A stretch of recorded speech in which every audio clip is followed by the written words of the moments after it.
Hello ভালোবাসার মানুষগুলো, আমাদের চ্যানেলের গল্প শুনতে ও পড়তে আমাদের চ্যানেলটি সাবস্ক্রাইব করে পাশে থাকা বেল আইকনটি বাজিয়ে দিন। আর আমাদের গল্পগুলো যদি আপনাদের কাছে ভালো লেগে থাকে তাহলে অবশ্যই লাইক, কমেন্ট, শেয়ার করতে একদম ভুলবেন না। আষাঢ়ের শেষ, শ্রাবণের শুরু। বিকেল থেকেই আকাশের দিকে তাকানো যাচ্ছে না, ঘন অন্ধকার নেমে এসেছিল। দেখে মনে হচ্ছিল আজকেই কিয়ামত ঘটে যাবে, কিন্তু সৃষ্টিকর্তার রহমতে সেইটা আর হলো না। সন্ধ্যার দিকে সমস্ত অন্ধকার কেটে গিয়ে চাঁদের আলো দেখা গিয়েছিল, সেটাও খানিক সময়ের ব্যবধানে পাল্টে গেছে। বর্তমান আকাশে অনেক মেঘ জমে আছে, যে কোনো সময় অঝোরে আকাশ ফেটে বৃষ্টি শুরু হতে পারে। উচ্চারণ করতে না করতেই বৃষ্টি শুরু হয়ে যায়। মাথার উপর থেকে অবিরাম অবিচ্ছিন্ন মুষলধারে বৃষ্টি পড়ছে।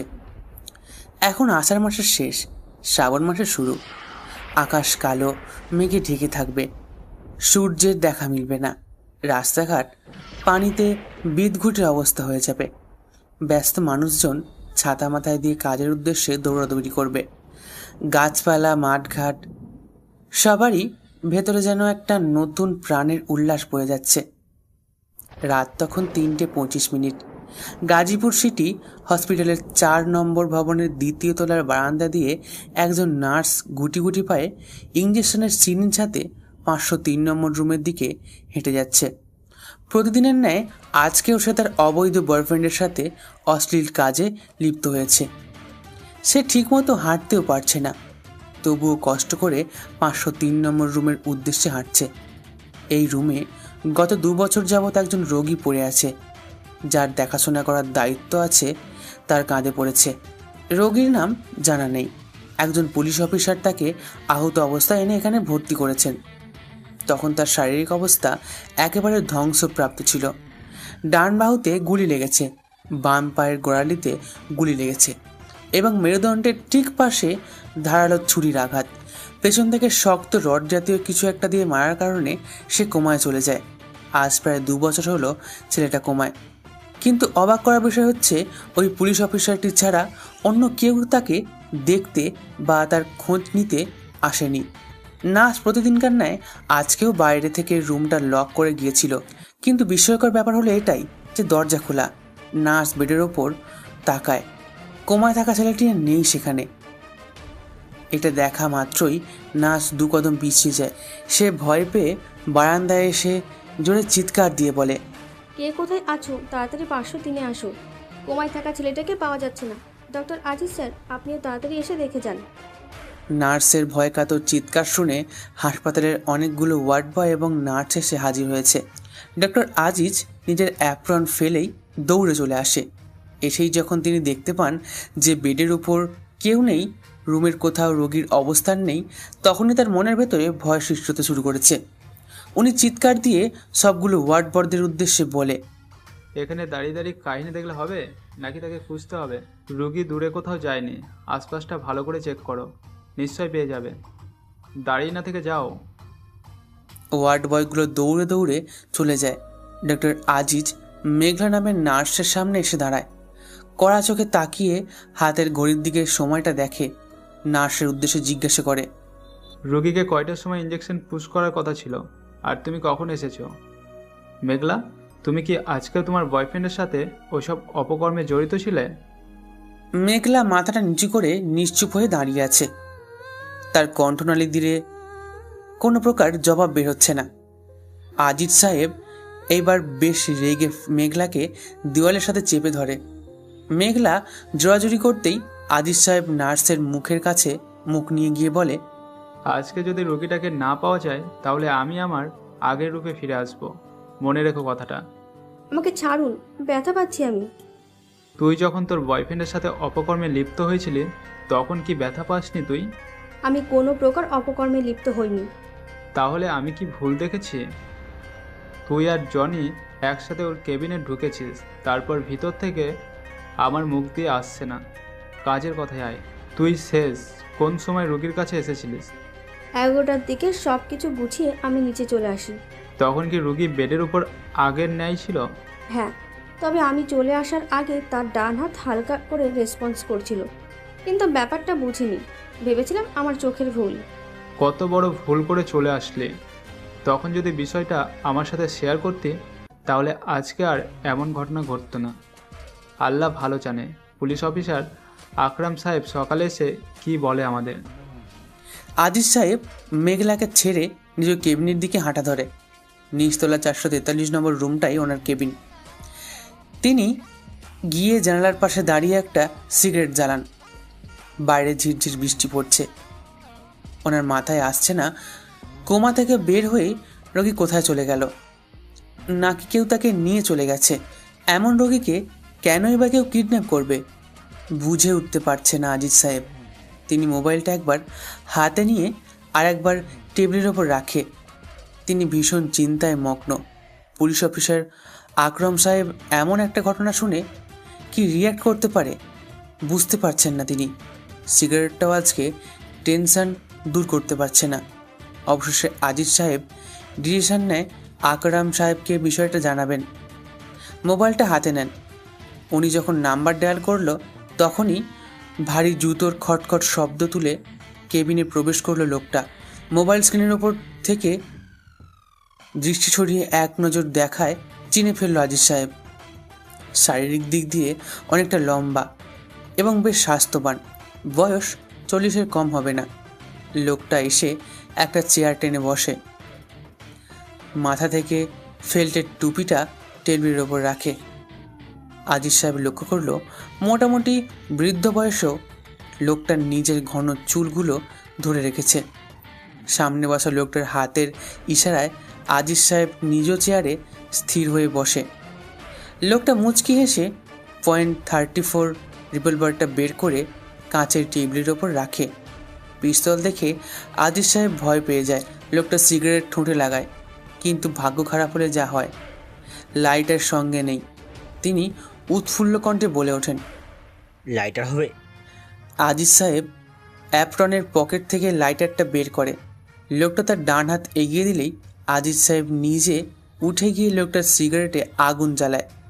লোকটা আবারও মুচকি হাসে। সিগারেটের লম্বা একটা টান দিয়ে ডান হাতটা টেবিলের ওপর নাড়াচাড়া করতে করতে হঠাৎই উঠে বলে, আমি সিসিটিভি ফুটেজ চেক করে যা দেখতে পেলাম তাকে খুঁজে বের করা আর সম্ভব না, চলে গিয়ে এসেছে। আজিজ সাহেব থরথর করে কাঁপছে। এসি রুমের ভেতরেও ওনার কপালে ঘাম জমেছে। ওনার সামনে বসে থাকা লোকটা পুলিশ অফিসার আকরাম সাহেব, যার সাথে গত 6 মাস আগে দেখা হয়েছিল ওনার। এরপর আজকেই হঠাৎ দেখা। স্যার, আমি কিভাবে আপনার কাছে মাপ চাইলে আপনি আমাকে মাপ করে দেবেন বলুন? হাতি মারা গেলেও $1,00,000, আবার জীবিত অবস্থায়ও $1,00,000। পিস্তলে বুলেট থাকলেও মানুষ ভয় পায়, আবার বুলেট না থাকলেও ভয় পায়।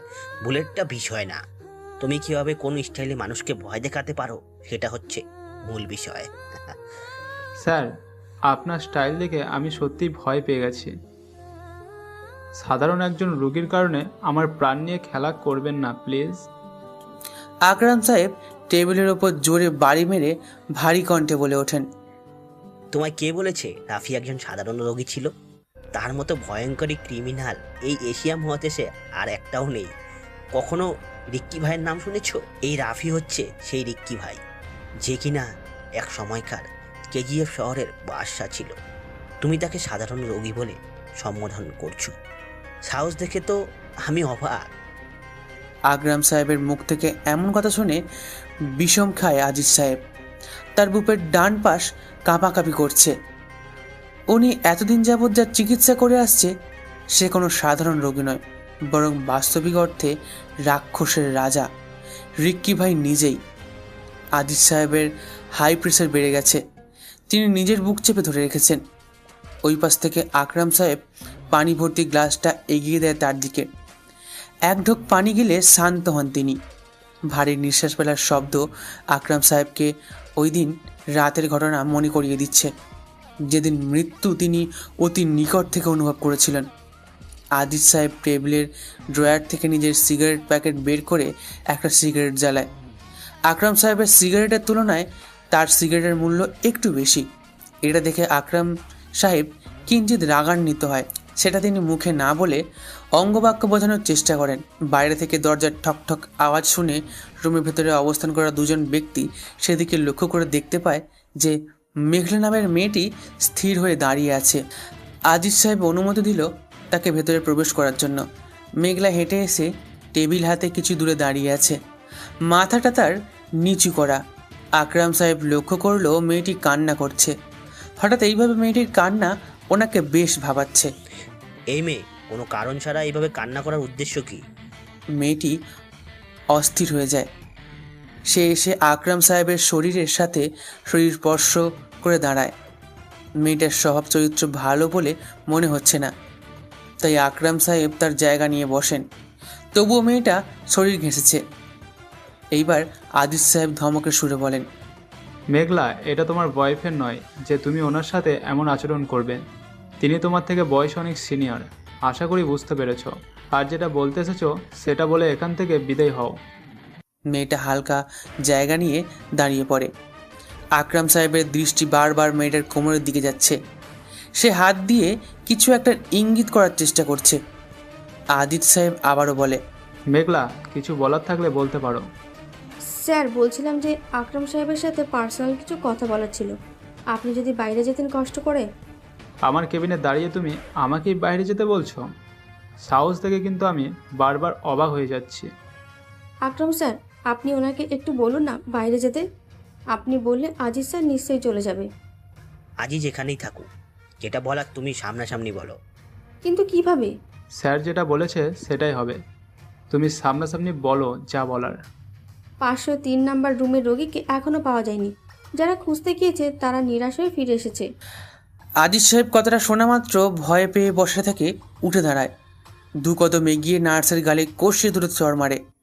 আকরাম সাহেবের কাছে বিষয়টা মোটেও ভালো লাগেনি, তাই তিনি বলে ওঠেন, আজিজ, নিজ জায়গায় বসো।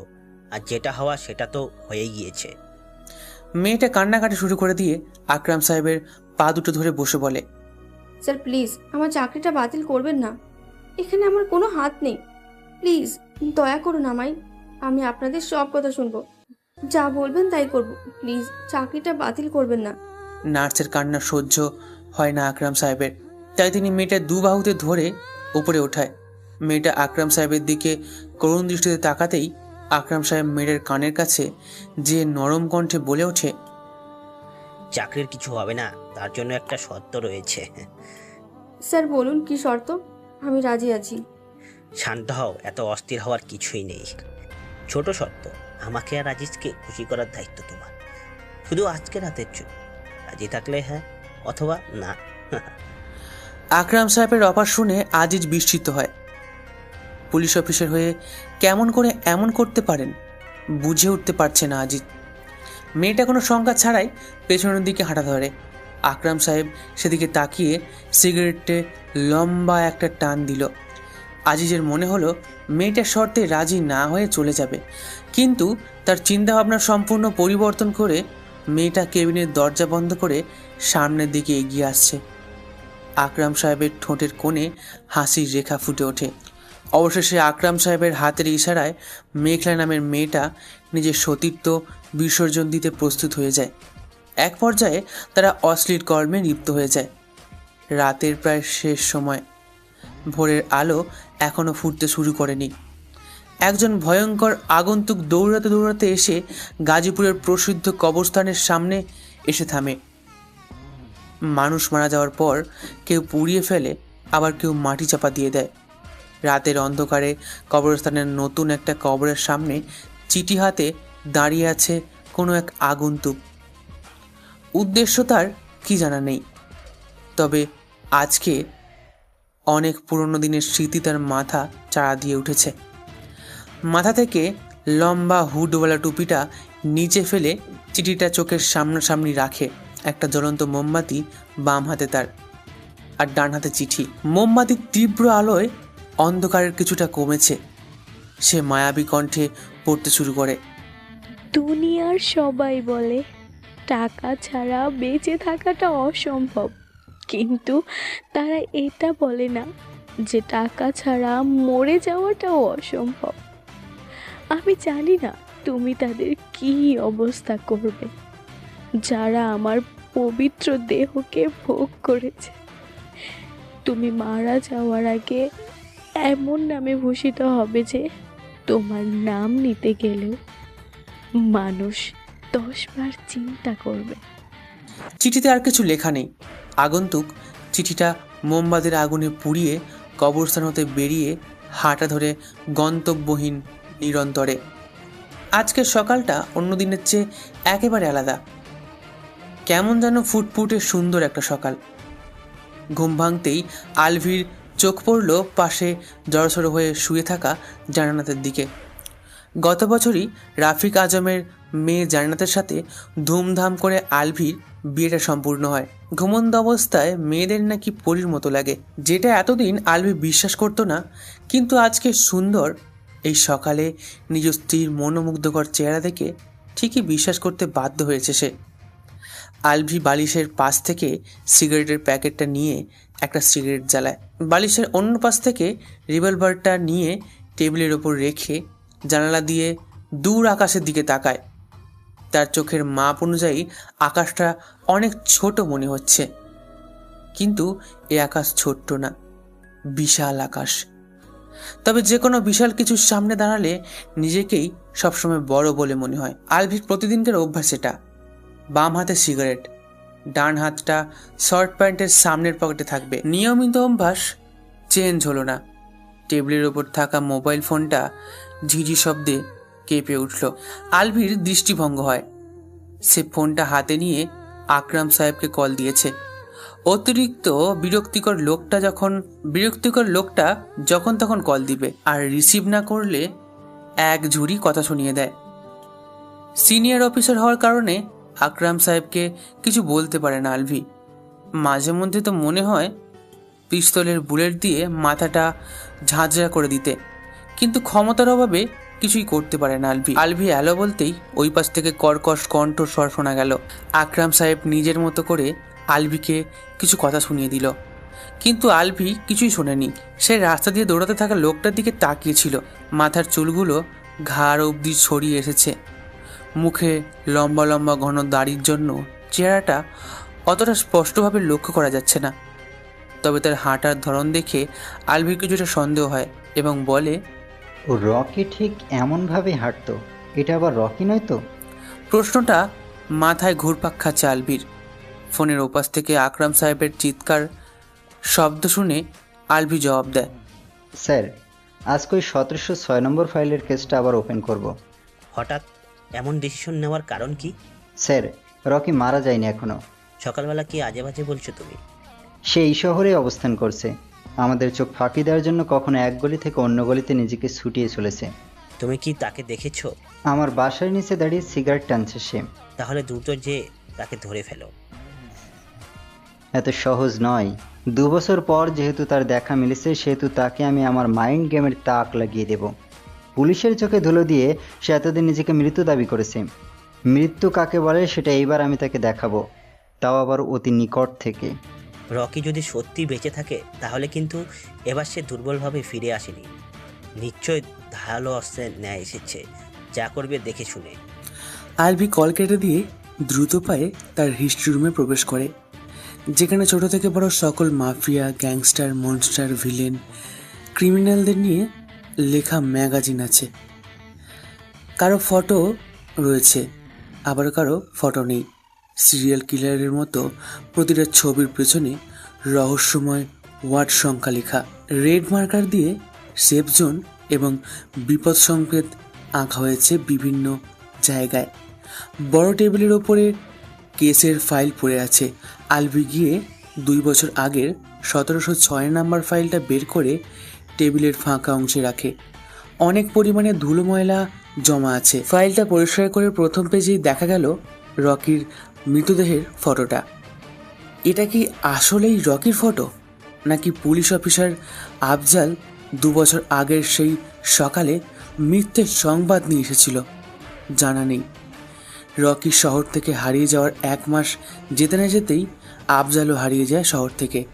সমস্ত দেশে ছড়িয়ে ছিটিয়ে গিয়েছিল ডেঞ্জারাস ক্রিমিনাল।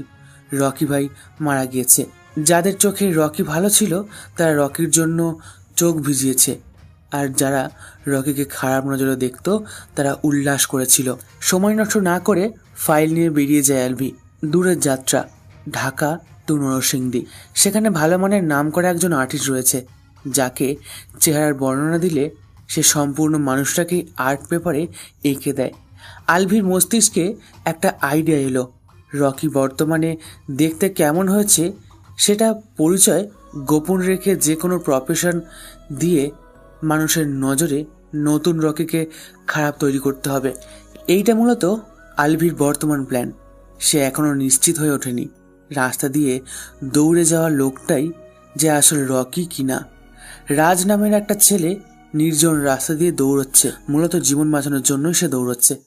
তার পিছনে একটা বাইক আসছে, যার মধ্যে 2টা ছেলে বসা। এই ছেলে 2টা মূলত রাজকে দৌড়াচ্ছে। রাজ দৌড়াতে দৌড়াতে এসে একটা স্কুটির সামনে থামে। স্কুটিতে হেলান দিয়ে রাজের গার্লফ্রেন্ড বর্ষা মাথাটা নিচু করে মোবাইল টিপছে। রাজ 2 হাঁটুতে ভর দিয়ে জিভ বের করে কুকুরের ন্যায় হাঁপাচ্ছে। সেটা দেখে বর্ষা কিছু জিজ্ঞেস করতে যাবে, এর আগেই রাজ বর্ষাকে নিয়ে স্কুটিতে উঠে স্টার্ট দেয়। কিন্তু ভাগ্য খারাপ হলে যা হয় আর কি, রাজের পেছনে যে বাইকটা আসছিল সেটা এসে রাজের পথ আটকায়। বাইকের পেছনে বসা ছেলেটা কোমরের কভার পয়েন্ট থেকে একটা পিস্তল বের করে রাজের কপাল বরাবর গুলি করে। এটা দেখে বর্ষা অস্থির হয়ে যায়। রাজ হেলে দুলে স্কুটি থেকে পড়ে যায়, সাথে বর্ষাও। রাজের কপাল দিয়ে রক্ত বের হচ্ছে, তাজা রক্ত, চোখে মুখে লেগে একাকার রক্ত। বর্ষা কোনো মতে স্কুটির নিচ থেকে উঠে দাঁড়ায়। তার বাম হাতে সামান্য ছিলে গেছে, সে ব্যথায় অস্থির হয়ে যাচ্ছে। বাইকের সামনে বসে থাকা ছেলেটা রোমান্টিক দৃষ্টিতে বর্ষার অসুস্থতা দেখে মুচকি হাসছে। পেছন থেকে পিস্তল হাতে ছেলেটা সামনে ছেলেটিকে হাত দিয়ে ইশারা করছে বাইক স্টার্ট দেওয়ার জন্য। বর্ষা কান্না কান্না ভাব করে বাইকের মধ্যে থাকা ছেলে দুটোকে ভালো করে দেখে নেয়। সারাদিন ঝাঁ রোদ ছিল, তীব্র আলোয় মাথায় চুল পড়ে যাওয়ার অবস্থা। মানুষজন হাঁপিয়ে উঠছিল আর মনে মনে দোয়া করছিল এক ফোঁটা বৃষ্টি। কিন্তু এক ফোঁটা বৃষ্টির বিনিময়ে আরও ঝাঁঝালো হয়ে তাপ দিচ্ছিল সূর্য। ঘামে ভিজে একাকার হয়ে গিয়েছিল মানুষজনের অবস্থা। সৃষ্টিকর্তা কাউকে নিরাশ করে না। ঠিকই সন্ধ্যা মেলাবার আগেই মেঘ জমে আকাশে, কালো হয়ে যায় সব। বাতাস বইতে শুরু করে দিয়েছে। পরিবেশটা উত্তপ্ত থেকে ঠান্ডা হতে শুরু করেছে। সূর্যের তাপের ভয়ে সারাদিন যারা ঘর থেকে বের হয়নি তারা এখন বের হয়েছে শরীরে ঠান্ডা বাতাস লাগানোর জন্য। বনানীর 21 নম্বর রোডে এলাকার ছেলেপেলেরা ক্রিকেট খেলা জমিয়েছে। রাজিদ্র সাহেবকে নিয়ে রাস্তা বের হয়েছে ইব্রাহিম। দুজনের ঠোঁটে 2টো জ্বলন্ত সিগারেট। এলাকার অনেকে তাকিয়ে রয়েছে এই দুজনের দিকে, কেননা এই মহল্লার সব লোকেই এতদিনে জেনে গিয়েছে ইব্রাহিম হচ্ছে ডেঞ্জারাস প্লেয়ার। সবসময় প্রোটেকশনের জন্য পিস্তল থাকে তার সাথে। এক কথায় বলতে গেলে বনানীর বাঘ হচ্ছে ইব্রাহিম, যার দাপটে এই এলাকা সহ আশেপাশের এলাকাগুলো কাঁপে। ছোট বড় সবাই সম্মানের চোখে সালাম দেয় তাকে। চট্টগ্রাম শহর থেকে পালিয়ে আসা অচেনা ইব্রাহিম আজকে ঢাকার মধ্যে অবস্থিত বনানী কাঁপায়। অনেক রাজনৈতিক নেতা এবং প্রফেশনাল মস্তানগুলো ইব্রাহিমকে একেবারেই সহ্য করতে পারে না, তবে ইব্রাহিম কাউকে পরোয়া করে না। এর মধ্যেই ফোঁটা ফোঁটা বৃষ্টি পড়তে লাগলো। রাজেন্দ্র সাহেব এবং ইব্রাহিম গিয়ে টঙের দোকানে বসে। তাদের দুজনকে 2 কাপ চা দেওয়া হলো। এতক্ষণ দোকানের অবস্থান করা লোকগুলো ভয়ে পেয়ে বৃষ্টির মধ্যেই অন্য দোকানে চলে গেছে, যেটা দেখে রাজেন্দ্র সাহেব একটু বিস্মিত হলো। ইব্রাহিম মুচকি হেসে বলল, সামান্য বিষয়ে চমকে গেলে কি হবে, সামনে তো আরো অনেক কিছু অপেক্ষা করছে আপনার জন্য। 2 বছরে তো ভালোই নামডাক কামিয়েছিস। রিক্কি ভাইয়ের মতো তো আর অত বড় হয়নি। নাজমুলের কাছে শুনেছিলাম ওর নাম রাফি। আপনার কি মনে হয় রাফি এখনো বেঁচে আছে? মুচকি হাসে রাজেন্দ্র সাহেব। হাতের সিগারেটটা শেষ হয়ে এসেছে। এটাই মনে হয় এই সিগারেটের শেষ টান ওনার ঠোঁটের। দুজনের মধ্যে যাকে নিয়ে কথা হচ্ছিল আসলে সে কোনো সাধারণ ব্যক্তি নয়। এক সময়কার কেজিএফ শহর শাসন করত রিক্কি ভাই, সকল মস্তানের মস্তান, যার নাম নিতেই পতেঙ্গার সমুদ্র কাঁপে। কোনো এক রাতের আধারে নিজের কাছের লোক তার সাথে বেইমানি করে পেছনে ছুরি বসিয়ে দেয়। সেদিন রাতে দুটো ঘটনা ঘটে। রিক্কি ভাই শেষ হয়, তার সাথে কেজিএফ শহরটাও পায় নতুন বাদশা, যার নাম কিং অব হায়দার। কি ভাবছেন রাজেন্দ্র দা? ইব্রাহিমের কথায় বাস্তবে ফিরে আসে রাজেন্দ্র সাহেব। দোকানদার একটা সিগারেট এনে দিলে সেটা ঠোঁটের চাপে তিনি। ইব্রাহিম নিজের পকেট থেকে লাইটার বের করে সিগারেটে আগুন জ্বালিয়ে দেয়। দোকানদারের মুখ হা হয়ে গেল। বনানীর ডন ইব্রাহিম ভাই তাও আবার কোনো এক লোককে নিজের লাইটার দিয়ে আগুন জ্বালিয়ে দিচ্ছে। বিষয়টা অনেক ভাবাচ্ছে তাকে। তাহলে কি এই লোকটাই ইব্রাহিমের চেয়েও পাওয়ারফুল, ক্ষমতার অধিকারী? সেদিনের ঘটনা নাজমুলের মুখ থেকে শুনে যতটা বুঝতে পারলাম, রাফি এখনো মারা যায়নি, বেঁচে আছে। তবে সে কোথায় সেটা তো সে নিজেই বলতে পারবে। তার যে গার্লফ্রেন্ড, কি যেন নাম, ও হ্যাঁ হ্যাঁ হ্যাঁ, মনে পড়েছে, শ্রাবণী। সে কোথায় এখন? তাকে পাওয়া গেলে রাফিকেও পাওয়া যাবে। কেননা শেষে তাদের উপর যখন হোয়াইট স্মোক পতিত হয়, তখন সেখানে আরো অনেকগুলো লোকের হাঁটার শব্দ শোনা যায়। তারাই বাঁচিয়েছে মূলত ওদের দুজনকে। শ্রাবণীকে পাওয়া গেলে রাফি কোনো ব্যাপার না। ইব্রাহিমের কথাগুলো অনেকটা মনোযোগ দিয়ে শুনল রাজেন্দ্র সাহেব।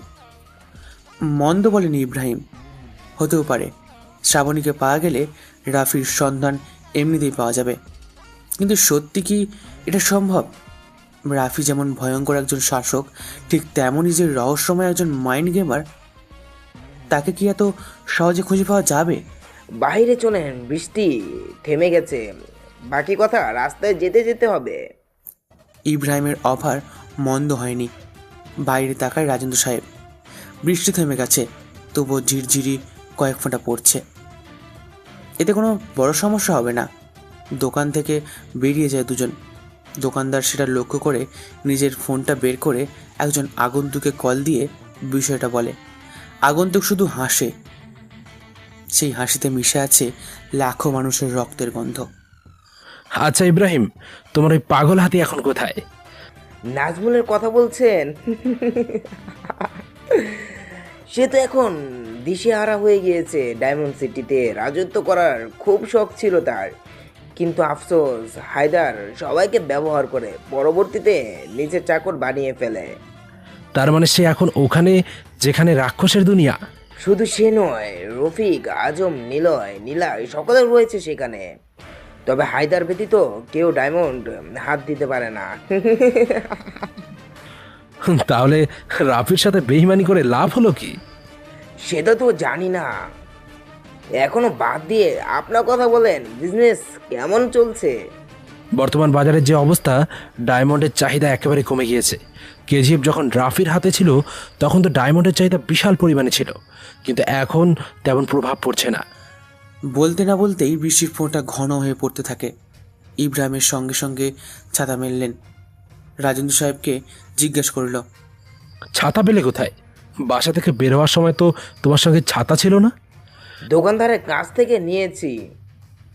রাজেন্দ্র সাহেবের হাতের ইশারায় ইব্রাহিম ছাতা বন্ধ করে ফেলে। ইব্রাহিমের প্রশ্ন করতেই তিনি আনন্দিত গলায় বলেন, বৃষ্টি যাত্রা খুবই শুভ হয়। রাফির মতো ডেঞ্জারাস ক্রিমিনালকে মারার জন্য নাজমুলকে আমার সঠিক বলে মনে হয়নি, তবুও সে গুলি চালিয়েছে। রাফির ভয় শেষ হয়েছে। এবার হায়দারকে মারার জন্য যাকে ঠিক করেছো, সে কি পারবে কাজটা সম্পূর্ণ করতে? যার কাছে যাচ্ছি তার নাম রকি। নতুন মাল, তবে দারুণ ডেলিভারিতে। সরাসরি শত্রু বুকে আঘাত করে রাজশাহীর দিকে খুন খারাপি করে বেড়াতো। তার নামে অনেক কেস জমা হওয়ার ঢাকা শহরে চলে আসে। তোমার কি মনে হয় রকি নামের ছেলেটা হায়দারকে শেষ করতে পারবে? এটা না হয় সেটা না হয় তার সঙ্গে কথা বলেই বুঝতে পারবেন। কথাটা বলেই ইব্রাহিম একটা রিক্সা নিল। বৃষ্টিতে রিক্সায় করে চলার মজাই নাকি আলাদা। দুজন রিক্সায় ওঠার পর মুষলধারে বর্ষণ শুরু হলো। রাজেন্দ্র সাহেব উৎফুল্ল মেজাজে বললেন, মোটামুটি ভালোই বর্ষণ হচ্ছে, তাই না ইব্রাহিম? ভিজে যাচ্ছি আমি।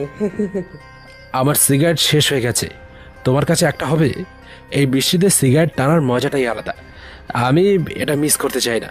আপনার মস্তিষ্কে সবসময় কি এগুলোই ঘোরাঘুরি করে? লাইফের চিল মুডগুলো আমি সবসময় পালন করার চেষ্টা করি। আজকে 2 বছর পূর্ণ হলো, রাফি আমাদের মধ্যে হতে হারিয়ে গেছে। তাকে মনে রাখার জন্য একটা সিগারেটই যথেষ্ট। ইব্রাহিম তার সিগারেটের প্যাকেটটা বের করে দেখে 2টা সিগারেট রয়েছে।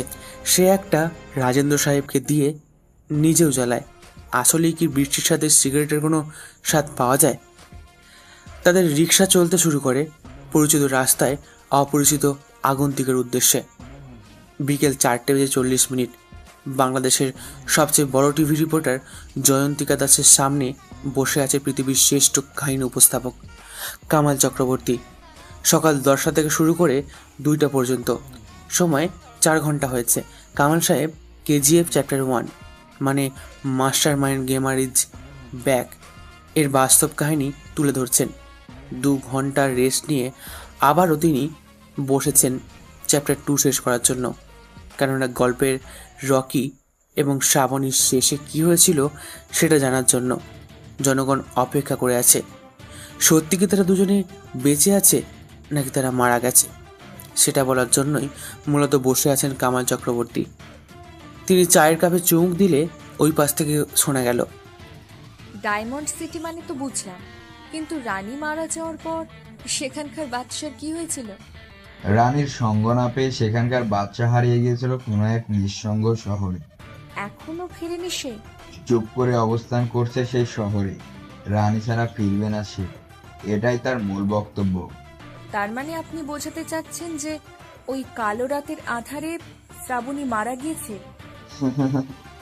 বইয়ের ভেতর যেটা লেখা রয়েছে সেটা আমি উল্লেখ করেছি।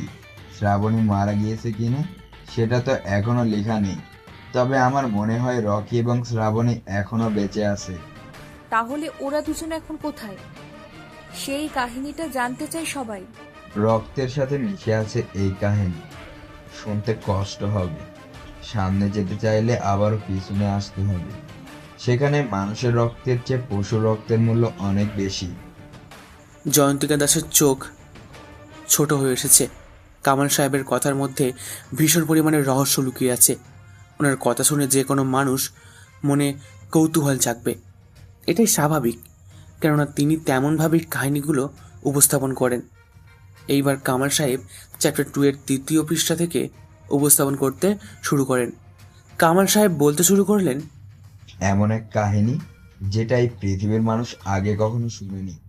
ভয়ঙ্কর ওই হৃদয় ছুঁয়ে যাওয়ার মতো কাহিনী, যেখানে বনের রাজা সিংহ নয় বরং কুকুর। মুষলধারে বৃষ্টি এতক্ষণে থেমে গিয়েছে। আকাশটা পরিষ্কার পরিচ্ছন্ন হলেও কিছু কিছু মেঘ এখনো রয়ে গিয়েছে। জানা নেই আবার বৃষ্টি হবে কিনা, তবে এখন হবে না এটা শিওর। ইব্রাহিমদের রিক্সা এসে থামলো পুরোনো এক গোডাউনের সামনে। ভাড়া মিটিয়ে ওরা দুজনে গোডাউনের ভেতরে হাঁটা ধরে। পরিত্যক্ত গোডাউন এটা। 2001 সালের সেপ্টেম্বর মাসের দিকে আগুন লেগে সমস্ত কোম্পানি ধ্বংস হয়ে যায়। এরপর থেকে এই গোডাউনটা এলাকার বড় বড় মাস্তানরা রাজত্ব করছে। ইব্রাহিম এবং রাজেন্দ্র হাঁটতে হাঁটতে ভিতরের সাইডে প্রবেশ করে। আশেপাশের জিনিসপত্রগুলোর ওপর ময়লা আস্তরণ পড়ে আছে।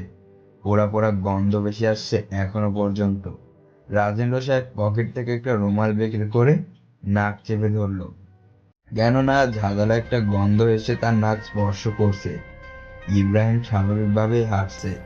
সিগারেটের অভাবে অবশ্য রেগে আছে ইব্রাহিম।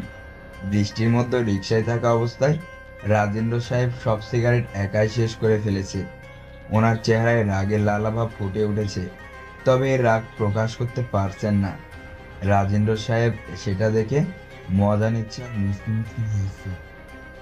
এক সময় তারা গোডাউনের মেন রুমে প্রবেশ করে। সেখানে পা তুলে বসে আছে একটা ছেলে।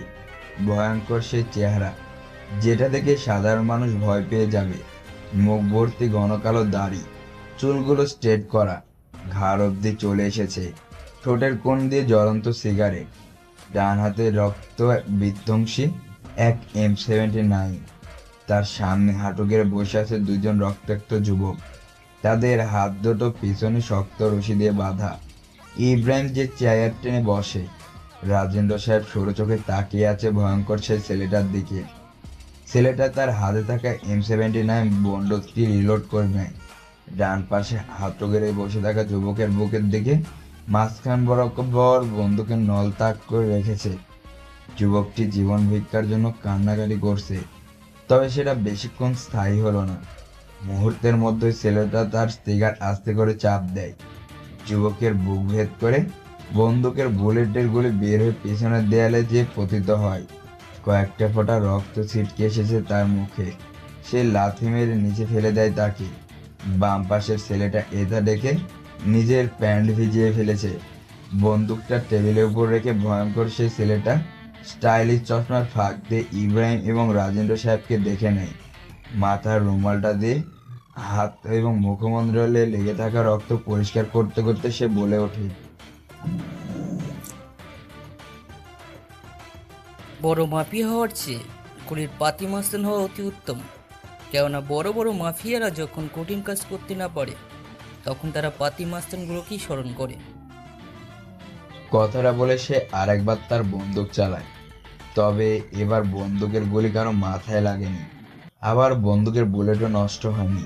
শোনা গেল শুধু কারো গলার চিরা চাপা আত্মনাদ। সবাই সেদিকে তাকিয়ে দেখতে পায় যে বাম পাশের ছেলেটা তার পুরুষঙ্গ চেপে দাঁড়িয়ে আছে। রাজেন্দ্র সাহেবের চোখ জোড়া রসগোল্লার মতো বড় হয়ে গিয়েছে।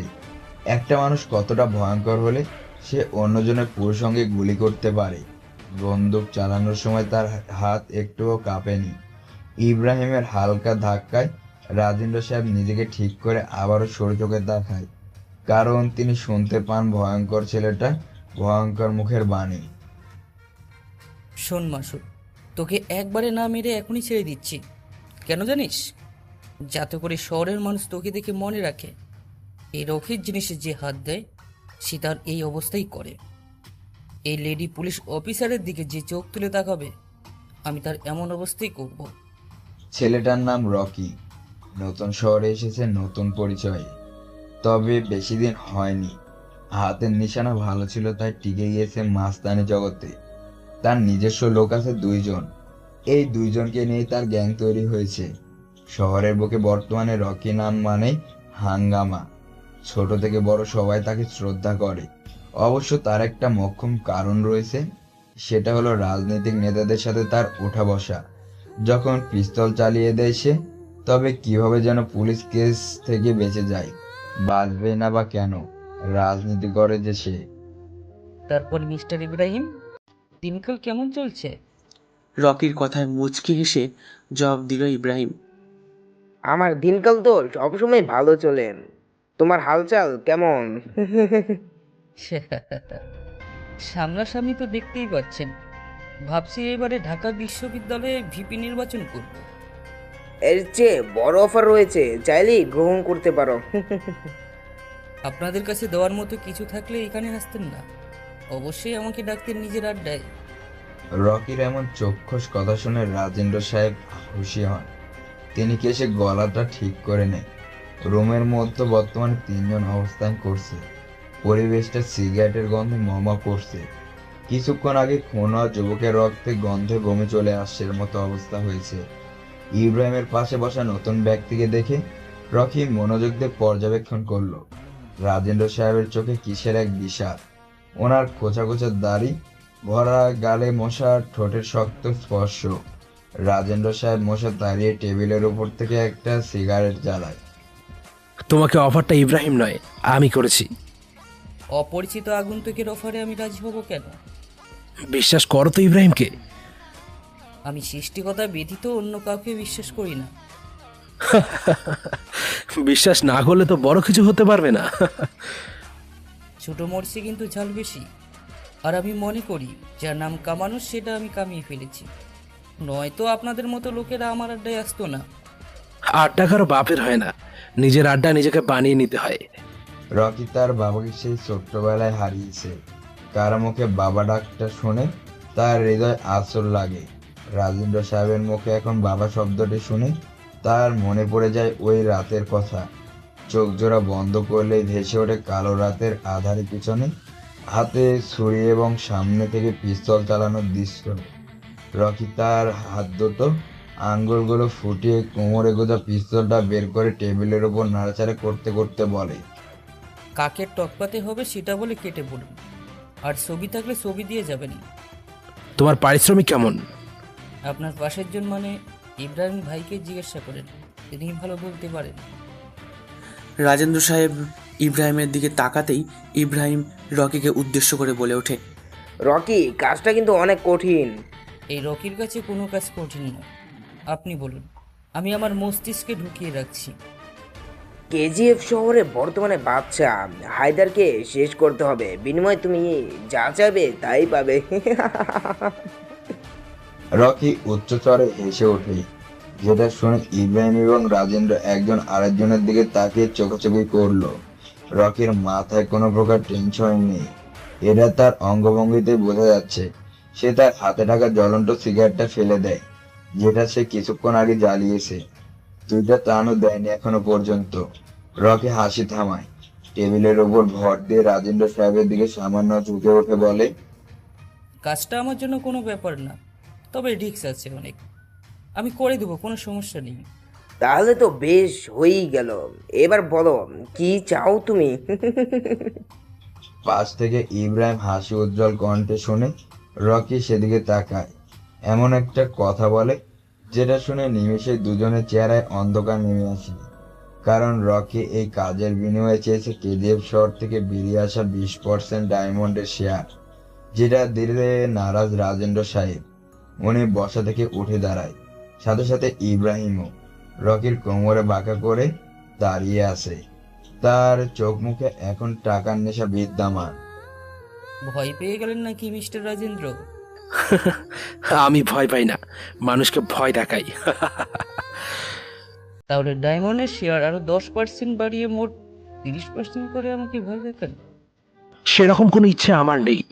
ডায়মন্ডের শেয়ার ব্যতীত যা চাও তুমি সেটাই দেবো আমি। ক্ষমতা, টাকা, নারী, যা চাইবে সেটাই পাবে। রকি একটা সিগারেট জ্বালিয়ে কিছুক্ষণ ভাবলো। তার চিন্তাভাবনা সম্পূর্ণ আলাদা।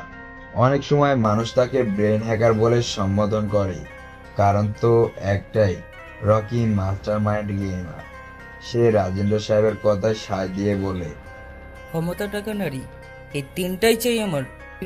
সামনের নির্বাচনে আমার বিরুদ্ধে যে নির্বাচন করবে এমন কোনো মায়ের ছেলে দেখতে চাই না আমি।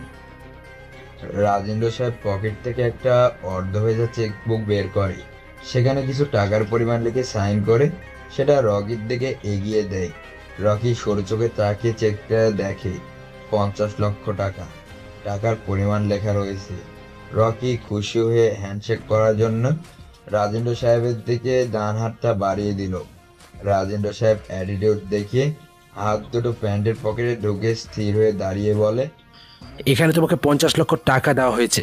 কাজ শেষে এর 40 গুণ টাকা তোমাকে দেওয়া হবে। ক্ষমতা পেয়ে যাবে পর্যাপ্ত পরিমাণে। আর নারী,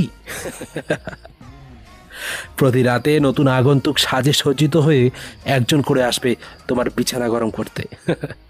তবে সঠিকভাবে কাজটা শেষ করা চাই আমার, নয়তো।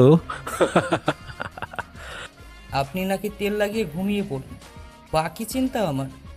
তবে নিজের জবান রাখার চেষ্টা করবেন, নয়তো হায়দারের মতো ভয়ঙ্কর বাদশাকে মারার সাহস যেহেতু জেগেছে, সেহেতু আপনার অস্তিত্ব বিলীন করতে আমার বেশি সময় লাগবে না। রাজেন্দ্র সাহেব কথা বাড়ায় না, সিগারেট টানতে টানতে বেরিয়ে যায়। ইব্রাহিম এসে রকির কাঁধে হাত দিয়ে বলে, যাত্রা শুরু করো অতি দ্রুত, কেননা সামনে হায়দারের সৈন্য সংখ্যা বেড়ে যাবে। হায়দার যত ভয়ঙ্কর হোক না কেন, তার সৈন্য সংখ্যা যতই বৃদ্ধি হয়ে যাক না কেন, আমি রকি কথা দিচ্ছি, ওর শহরে যেয়ে তাকে কুকুরের ন্যায় মারব, তা আবার সকলের সামনে। সেটা আমি জানি তোমার রাগ সম্বন্ধে। আর সেখানে যাওয়ার পথ আমার লোক তোমাকে জানিয়ে দিবে। মনে হয় না সেটা আমাকে জানিয়ে দিতে হবে। মানে, তুমি কি ডায়মন্ড সিটিতে গিয়েছো আগে কখনো? সেটা আপনার কাছে রহস্য হয়ে থাকুক। ইব্রাহিম রকির কাঁধে হাতটা নামিয়ে বেরিয়ে যায় পুরনো গোডাউন থেকে। ভেতরে রয়ে যায় রকি নামক একটা দেহ। সেই বাইরে যাওয়ার উদ্দেশ্যে হাঁটা ধরল। বক্সের পিছন থেকে একটা সুন্দরী মেয়ে বেরিয়ে আসে রকির সামনে। হঠাৎ করে মেয়েটি রকির সামনে চলে আসায় রকি সেটা লক্ষ্য করেনি, যার কারণে সে সামান্য ভয় পেয়ে যায়। ভালো করে তাকালে সে দেখতে পায় যে মেয়েটা তার অতি পরিচিত। গোডাউনের দক্ষিণ পাশে রকি নিজের থাকার জন্য গোপন কামরা তৈরি করেছে, যেখানে সে পার্সোনাল টাইম কাটাতে পারবে। সেই সুন্দরী মেয়েটাকে নিয়ে ওই কামরাতে চলে যায়। কিছুক্ষণ পরে শুনতে পাওয়া গেল কামরার ভেতর থেকে কারো আর্তচিৎকার। আকাশে তাজা সূর্যের তীব্র আলো, শকুন আর ক্যাংচিল্লা ঢেকে রেখেছে আকাশটাকে। বাতাসে মিশে আছে রক্ত এবং বারুদের গন্ধ। চারিদিকে মিঠে করা রোদ, ছায়ায় বসন্তের আমেজ। অথচ এই এলাকা ব্যতীত অন্য শহরে বর্তমানে আষাঢ় মাসের শেষ শ্রাবণের শুরু। দুর্লক্ষে একজন ছেলে রাইফেল হাতে দাঁড়িয়ে আছে। বয়স তার বেশি না, 17-18 হবে হয়তো। হাফ হাতা নীল শার্টে ধুলোময় লেগে আছে। তার নরম হাতে রাইফেলটি বেমানান লাগছে, তবুও কিছু করার নেই। পরিস্থিতি তৈরি করেছে তাকে। তার ভেজা কালো কুচকুচে শরীরটা ঝিকমিক করছে সোনালি রোদে। আসল দুপুর। রাস্তার পাশে একটা বিদ্যুতের তারের উপর থেকে নিঃসঙ্গে একটা কাক জরুরি আবেদন সুরে কা কা করে ডেকে উঠেছে। ছেলেটা তার চোখ তুলতে তাকালে দেখতে পায় সে একজন অন্যমনস্ক বাদশা হেঁটে আসছে। লোহার তৈরি পোশাক তার, বেশি শক্তপোক্ত। পিস্তল কিংবা বন্দুকের বুলেট তার শরীরে লাগানো ওর কিছুই হবে না, এমন এক লোহার তৈরি পোশাক। মাথার লম্বা চুলগুলো পিছনের দিকে ঝুটি করে বাঁধা অবস্থায় রয়েছে। গলে বিভিন্ন অংশে ঘন কালো দাড়ি-দেলা সাদা আকৃতি ধারণ করেছে। কাছ থেকে দেখলে বোঝা যায় তার বয়স বৃদ্ধ পেয়েছে। বয়সের তুলনায় সে এখনো নিজের যৌবন ধরে রেখেছে। বন্দুক হাতে হেঁটে আসছে সে। লম্বা নিঃশ্বাস, তার মদের গন্ধ বিদ্যমান। সামনের দেয়ালে টার্গেট প্র্যাকটিসের জন্য তার শীর্ষ বন্দুকতে একজন যুবককে ঝুলিয়ে রাখা হয়েছে। তার হাতে পায়ে লোহার শিকল দিয়ে বেঁধে ফেলা হয়েছে। এখানকার সবাই যুবকটাকে এক নামে চিনে, নিলয়। গত 2 বছর ধরে সে কারাগার বন্দি অবস্থায় ছিল। বর্তমানে এখানে যা কিছু হচ্ছে, চোখের সামনে কিছুর অবস্থান হচ্ছে কেজিএফ শহর, যা পূর্ণরূপ কলার ডায়মন্ড ফিল্ড। এখানকার বর্তমান বাদশা হায়দার। সেই ব্যক্তিটা হায়দার যার শরীরে লোহার পোশাক পরিধান করা। রিক্কি ভাইকে যখন খুঁজে পাওয়া যাচ্ছিল না, তখন হঠাৎ করে আবির্ভাব ঘটে এই নিলয়ের। সে সমস্ত শহরে রাজত্ব করতে শুরু করে। তখন তার রানী ছিল নীলা। নিলয়ের নেতৃত্বে আবারও শুরু হয় মাইন্ডের কাজ। এক রাতে 400 কোটি টাকার ডায়মন্ড পাচার করা হয় বর্ডার দিয়ে বার্মাতে। আস্তে আস্তে নিলয় টাকা এবং ক্ষমতার নেশায় আসক্ত হয়ে যায়। ডায়মন্ড সিটির সমস্ত জগন্নগণের ওপর সে তার বাহিনী দিয়ে আক্রমণ শুরু করে। দুবেলা খাবার খাওয়ার সুযোগ না দিয়ে সে মাইনিং এর কাজ করত এবং সেখানে হতে ডায়মন্ডের উৎপত্তি হতো। এভাবে চলছিল দিনকাল। তবে সেটা বেশি দিন টিকেনি। রিক্কি ভাইয়ের মৃত্যুর খবর পেয়ে হায়দার বসে না থেকে হয়ে ওঠে কেজিএফ এর ওপর আক্রমণ করে। কোনো প্রস্তুতি ছাড়া এমনভাবে আক্রমণ নিলয় বুঝে উঠতে পারেনি। 2 দিকের সৈনিক হতাহত হয়ে এক পর্যায়ে নিলয় তা সামলে নিতে ব্যর্থ হয়। 53 দিনের রাজত্ব থেকে বহিষ্কার হয়ে যায়, কারাগার বন্দী হয় সে। আজকে প্রায় 2 বছর পর নিলয়কে কারাগার থেকে বের করা হয়েছে। সিটির সমস্ত শ্রমিকগুলো কাজ বাদ দিয়ে এসেছে নিলয়কে কি শাস্তি দেয় হায়দার সেটা দেখার জন্য। নিলয় আশেপাশে তাকায়। রাইফেল তাক করে বেশ কিছু সৈনিক দাঁড়িয়ে আছে। তাদের আঙ্গুল ট্রিগার পর্যন্ত রাখা। অনুমতি দিলেই যেন ট্রিগারে চাপ দিয়ে যাবে। কিছুদিন যাবৎ ডায়মন্ড সিটিতে বেশ গরম পড়েছে, অথচ সময়টা শীতকাল। কথাটা শুধু এখানেই গ্রহণযোগ্য, কেননা বাংলাদেশের অন্যান্য অঞ্চলে বর্তমানে বর্ষাকাল। হায়দার একটি সৈনিককে চোখ দিয়ে কিছু একটা ইশারা করতেই সে দৌড়ে গিয়ে চেয়ার নিয়ে আসে। হায়দার চেয়ারে স্থির হয়ে বসে, বাম হাতে দিয়ে বন্দুকটাকে মাটিতে চেপে ধরল। তার শরীরের সমস্ত ভর এখন বন্দুকের ওপরে। হুইস্কির বোতলে কয়েকটা চুমুক দিতে দিতে তার চোখ পড়ল কতগুলো জনগণের মধ্যে নিচে বসে থাকা অন্ধ এক বৃদ্ধ লোকের দিকে, যেটা থেকে মুহূর্তের মধ্যেই হায়দারের ঠোঁটের কোণে হাসি ফুটে ওঠে। ওর পাশে অবস্থান করে একটি সৈনিক বৃদ্ধ লোকটাকে টেনে হিঁচড়ে হায়দারের সামনে এনে দাঁড় করায়। হুইস্কির বোতলে শেষ চুমুক দিয়ে বন্দুক হাতে নিয়ে উঠে দাঁড়ায়। এই নাজিমুর, নিলয়কে নিচে নামিয়ে তার হাত পা থেকে শিকল খুলে দে। কথাটা বলতে বলতে হায়দার নিজের লম্বা বাম্বু সিগারেট জ্বালাতে ব্যস্ত হয়ে যায়। নিলয়কে ছেড়ে দেওয়ার কথা শুনে উপস্থিত সকলে অবাক হয়ে যায়। নজিবুর নামের সৈনিকটা নিজ জায়গায় হতে নড়ে না। হায়দার সামনে তাকিয়ে যখন দেখতে পায় নিলয় এখনো উপরে ঝুলে আছে, তখন সে রেগে বলে, আমার কথা কি বুঝতে তোর অসুবিধা হচ্ছে নাজিমুর? নাজিবির কিছু বলতে গেলে এর আগেই নিলয় বলে ওঠে, আমি যেই অবস্থায় রয়েছি সেই অবস্থায় ভালো। তোকে উপরে রেখে গেম খেলতে ভালো লাগবে না, তাই নিচে নামাচ্ছি। আর কেমন গেম খেলতে বাকি রেখেছো তুমি?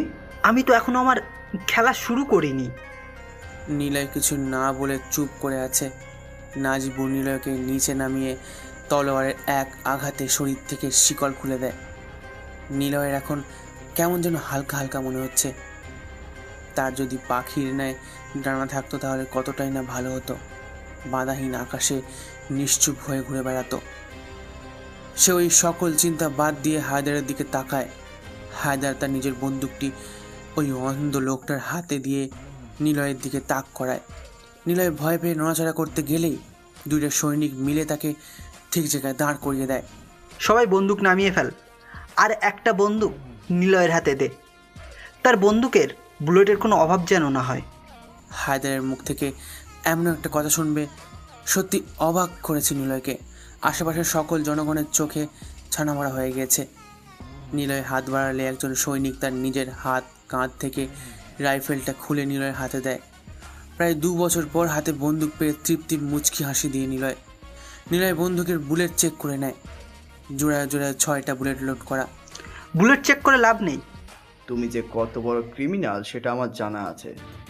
I am not a criminal, I am king of diamond city. এই ডায়লগ বলার সময় শেষ হয়ে আসছে, তখন হয়তো ডায়লগ বলার জন্য তোমার ওই মুখটা নাও থাকতে পারে। তোমার সব কিছু শেষ হয়ে যাবে আবারও। কে শেষ করবে? কে আছে আমার সাথে সংঘর্ষ করার মতো বীরবল? বল। তুই নিলয় 1000 বছর সাধনা করেও পারবি না। রিক্কি ভাই, সে আসবে আর তোমার সব কিছু কেড়ে নেবে। সে তো মারা গিয়েছে, এতদিনে ওর লাশ পচে গিয়ে মাটিতে মিশে গেছে। বাঘের ভয়ে সিংহ লুকিয়ে আছে ঠিকই, কিন্তু আরেকবার ডায়মন্ড সিটিতে রাজত্ব করতে পিছুপা হবে না সে। তার আগমন অতি নিকটে, যেটা আমি দেখতে পাচ্ছি। হায়দার আর সহ্য করতে পারল না। বৃদ্ধ লোকটার হাত থেকে বন্দুকটি নিয়ে গুলি করে নিলয়ের উদ্দেশ্যে। নিলয় সরে দাঁড়ায়। বন্দুকের বুলেট যে লাগে টার্গেট দেওয়ালের শীর্ষবিন্দুতে। হায়দার বন্দুকটি আর একবার রিলোড নিয়ে নেয়। ঠোঁটের বাম কোণে ঝুলে আছে জ্বলন্ত বাম্বু সিগারেট। নিলয় থেমে নেই। দুজনের বন্দুক থেকে 2টা বুলেট বের হয়ে একই সঙ্গে সংঘর্ষ হয়। চূর্ণ বিচূর্ণ বিকট শব্দে পরিবেশটা থমথমে হয়ে যায়। ওই পাশ হতে শোনা গেল হায়দারের স্মিত হাসির শব্দের সাথে কর্কশ কণ্ঠের আওয়াজ। তোকে মাফ করে দিতে পারি একটা শর্তে, আমার হয়ে কাজ করতে হবে, তাও আবার যে সে দায়িত্ব নয়, ডায়মন্ড সিটির সেনাপতি। মৃদু স্বরে হাসে নিলয়। গালের দাড়িতে কয়েকটা টান দিয়ে কিছু একটা ভেবে নেয় সে। সামনের দিকে এগিয়ে যেয়ে বন্দুকটা নিচে ফেলে। হায়দারের ঠোঁটের কোণে হতে জ্বলন্ত সিগারেটটা নিয়ে নিজের ঠোঁটে লাগায়। নিলয়ের আচরণ দেখে আশেপাশের সৈনিকগুলো বন্দুক তাক করে। হায়দার হাত দিয়ে ইশারায় করে বন্দুকগুলো নিচে নামাতে বলে। সৈনিকগুলো তাই করলো। বন্দুক নামিয়ে পজিশন নিয়ে ঠিক হয়ে দাঁড়ায়। নিলয় সিগারেটের ধোঁয়াগুলো ছাড়তে ছাড়তে বলে ওঠে, উত্তরপ্রদেশে একটা চেকপোস্ট রয়েছে। আমি যখন ছিলাম তখন সেটা বন্ধ ছিল। বলে রাখা ভালো, রিক্কি ভাই যখন রাজত্ব করত তখনই এই চেকপোস্ট চালু ছিল। এরপর থেকে কোনো শ্রমিক সেখানে কাজ করতে যায় না। সবার ধারণা মতে রিক্কি ভাইয়ের কোনো বড়সড় শক্তি ওই চেকপোস্টের পাশে লুকিয়ে আছে এখনো। তুই এখন কি করতে চাচ্ছিস? ওই চেকপোস্ট থেকে মাইনিং এর কাজ আবারও শুরু করব। উপস্থিত শ্রমিকগুলো 2 কদম পিছিয়ে যায়। সৈনিকগুলো চোখে মুখে ভয়ের ছাপ স্পষ্ট, কেননা সবাই ঋদ্ধি ভাইকে জমের মতো ভয় পায়। তার শক্তি মানে ওর মতোই ভয়ঙ্কর। নিলয় আবারও বলে, চেকপোস্টের সাথে একটা পুল রয়েছে। ওই জায়গায় সুরক্ষার জন্য যেখানে গার্ডের প্রয়োজন, অতি দ্রুত 400 জন গার্ডকে ওখানে শিফট করতে হবে, তবেই খেলা জমবে। নয়তো বাঘ শিকার করার আগে সিংহ শিকার করে চলে যাবে। হায়দার শুধু নিলয়ের কথায় সায় দিয়ে জায়গা ত্যাগ করে। নিলয় উঁচু টিলার ওপরে উঠে সমস্ত সিটির ওপর চোখ বোলায়। ধুলো ময়লাময় পরিবেশ দূষিত হয়ে যাচ্ছে, যার কারণে গাছপালাগুলো মারা যেতে শুরু করেছে। হাতে গোনে কয়েকটা গাছ রয়েছে, সেগুলোর অবস্থা ভালো নয়। তাই গাছগুলো যদি মারা যায় তাহলে হয়তো অক্সিজেনের অভাবে সমস্ত শহরে জীবিত মানুষের চেয়ে মৃত মানুষের সংখ্যা বেড়ে যাবে। হায়দার নিজের শক্তি বৃদ্ধি করছে, তার সৈন্যদলের সংখ্যা বাড়ছে। আশেপাশের এলাকাগুলো থেকে বখাটে ছেলেরা এসে ভিড় জমিয়েছে ডায়মন্ড সিটিতে সৈনিক হিসেবে কাজ করার জন্য। হায়দার নিলয়কে জীবিত ছেড়ে দিয়েছে নিজের রাজ্যের সেনাপতির দায়িত্বে। সে কোনো বড় ধরনের প্ল্যান তৈরি করছে। ব্যাপারটা কিন্তু অনেক রহস্যময় হয়ে যাচ্ছে। কথাটা বলে গালের নিচে হাত রেখে টেবিলের ওপর ভর দিয়ে মিস্টার কামাল সাহেব দিকে হাসি উজ্জ্বল দৃষ্টিতে তাকায় জয়ন্তিকা দাস। কামাল সাহেব কফির কাপ হাতে এক চিবুক হাসল এবং মিষ্টি সুরে বলেন, এত অভিনয় করার কিচ্ছু নেই, এটা শুধু কাল্পনিক ছাড়া অন্য কিছুই নয়। রাজা বুনিয়ানকে আমি ভালো করে চিনি। তিনি যা লিখেছেন সেটার বাস্তবতা রয়েছে। সামান্য কিছুর কাল্পনিক মিলে তৈরি হয়েছে এই গল্পের সম্পূর্ণ বাস্তবিক কাহিনী। প্লিজ আপনি পরবর্তীতে শুরু করেন। জয়ন্তিকা দাসের আত্মবিশ্বাস দেখে বেশ পরিমাণ মুগ্ধ হয়ে কামাল সাহেব, তবে বলে রাখা ভালো, এই গল্পের বেশ কিছু স্ক্রিপ্ট অবাস্তব হতে তুলে ধরা হয়েছে, যেগুলো কামাল সাহেব উপস্থাপনা করতে শুরু করেছেন। কামাল সাহেব বলেন, প্রায় 1 ঘন্টা হয়ে গেল এক জায়গায় বসে আছে রক। তার সামনে উইস্কির বোতল, 2 প্লেটে আস্তে আস্তে 2টা ফায়ার চিকেন, সাথে কাজু এবং চীনাবাদাম। অনেকে আছে উইস্কি খাওয়ার সময় স্ন্যাক্স তাদের চাই। অনেকে আবার মনে করে অ্যালকোহলের সঙ্গে স্ন্যাক্স খেলে সেটা শরীরে তেমন ক্ষতি করে না এবং উইস্কি হজম করা সহজ করে। কাজু এবং চীনাবাদাম বেশিরভাগ মানুষই চাকনা হিসেবে কাজু এবং চীনাবাদাম খায়, তবে অ্যালকোহল পানীয়ের সাথে কাজু এবং চীনাবাদাম খেলে কোলেস্টেরলের মাত্রা দ্রুত বৃদ্ধি পায়। 2 জিনিসই কোলেস্টেরলে থাকে, যা খিদের ভাব কমায়। অ্যালকোহল পান করার পরে ভারী হওয়ার অনুভূতি রয়েছে। এছাড়া অ্যালকোহলের সঙ্গে সোডা বা কোল্ড ড্রিঙ্কস মিশিয়ে পান করলে শরীরে জলশূন্যতার মতো সমস্যা দেখা দিতে পারে। পাশের টেবিলে বসে থাকা একজন বয়স্ক লোক কথাটা বলে ওঠে। রকি নিজের টেবিলের উপর তাকিয়ে বুঝতে পারে লোকটা তার উদ্দেশ্য করে বলছে। রকি সেদিকের দিকে তেল না, কেননা লোকটার মাথায় সমস্যা রয়েছে। তা নাহলে কেউ বিনা পয়সায় বারে বারে আসে মদ পান করতে। 10 মিনিট পরে গ্লাস ভরে দেওয়ার জন্য হাতছানি দিয়ে ডাকলো লোকটা। রকি উঠল না, নিজ জায়গায় স্থির হয়ে বসে থাকলো। লোকটা উচ্চস্বরে ডাকাডাকি শুনে বারের মতো মালিক এসে লোকটাকে গালমন্দ করতে লাগলো। ব্যাপারটা রকির কাছে মোটেও ভালো লাগেনি, তাই সে উঠে বিষয়টা সমাধান করার জন্য। কিন্তু অবাক করা বিষয় হচ্ছে রকি সেখানে যাওয়ার আগে একজন আগন্তুকের আগমন করে সেখানে। রকি একটু এগিয়ে গেল, দেখতে পায় আগন্তুক ছেলেটা, যার গম্ভীর মুখ, নিরাসক্ত দৃষ্টি, মুখে 2টো দাগ, একটা ডান চোখের নিচে আরেকটা কপালের বাম দিকে ঘেঁষে।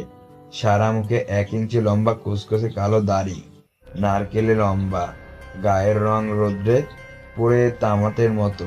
ছেলেটাকে দেখে অনেক আফ্রিকার মহাদেশীয় জাতির মতো লাগছে, কিন্তু সে বাংলাদেশি। এটা তার মুখ থেকে অনবরত বাংলা ভাষা শুনে বেশ বুঝতে পারা যাচ্ছে। মদ পান করে টাকা না দেওয়ার কারণে মূলত বারের মালিক গালমন্দ করছিল লোকটাকে। হঠাৎ ছেলেটা এসে বারের মালিককে সমস্ত খরচপাতি দিয়ে ভাগিয়ে দেয়। সে একটা চেয়ার টেনে বসে। বয়স্ক লোক তার সামনাসামনি বসে মাতলামি করছে। এই মাত্র একজন ওয়েটার এসে ওদের টেবিলে বেশ দামি ব্র্যান্ডের 2টা উইস্কির বোতল দিয়ে যায়, সাথে প্লেট ভর্তি করে কালো জলপাই আর খোসা সারানো কাজু বাদাম ভাজা করা হাত দুটো এক করে তার উপর চিবুক রেখে গম্ভীর মনোযোগের সাথে বয়স্ক লোকটা জলপাই আর উইস্কি খাওয়ার লক্ষ্য করছিল রকি। কালো করে ছেলেটা একটার পর একটা প্যাক বানাচ্ছে আর লোকটা শেষ করছে। রকি এবার বেশ বুঝতে পারলো যে লোকটা প্রফেশনাল খিলাড়ি। সে উঠে দাঁড়ায়, হাত গুনে 3 বার কালো ছেলেটার দিকে লক্ষ্য করে বেরিয়ে যায় বার থেকে।